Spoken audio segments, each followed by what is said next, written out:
ఏం చేస్తున్నావు సురేఖ? చెప్పండి. ఉన్నావుగా, కాస్త వేడి వేడి గరం గరంగా కాస్త మసాలా దోశ వేసుకురాపు. 2 నిమిషాలు వేసుకొస్తా.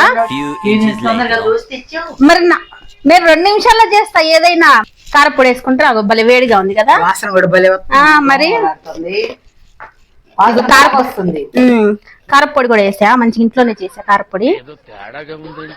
ఇది మసాలా దోశ. గరం మసాలా, గరం మసాలా దోశ అన్నారు కదా, గరం మసాలా వేసుకుని తెచ్చా. గరం అంటే వేడమ్మాయి, వేడి. గరం గరం అంటే ఏడి, వేడిగా తీసుకురా అమ్మ అన్న.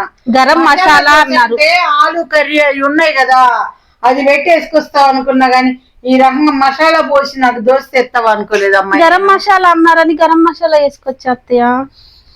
ఏంటో మీరు ఎప్పుడు ఏది తెచ్చినా అన్ని అంతే అంటారు. నేను కరెక్ట్ గానే చేస్తాను. అసలు తక్కువని ఎవరో గుడిదాన్ని తెచ్చుకున్నాడంట పెళ్లి చేసుకొని, అందుకే చెప్పింది చేయకూడదు. దాన్ని తెచ్చుకొని నా నెత్తి మీద పెట్టుకొని ఏది అడిగినా ఏదో ఒకటి చేసుకొచ్చి పెట్టిద్ది, ఏది అడిగినా ఏదో ఒకటి చేసుకొచ్చి పెట్టిద్ది. ఇంత మంచిగా వేడి వేడిగా మసాలా, గరం మసాలా వేసుకొని దోశ తీసుకొచ్చాను.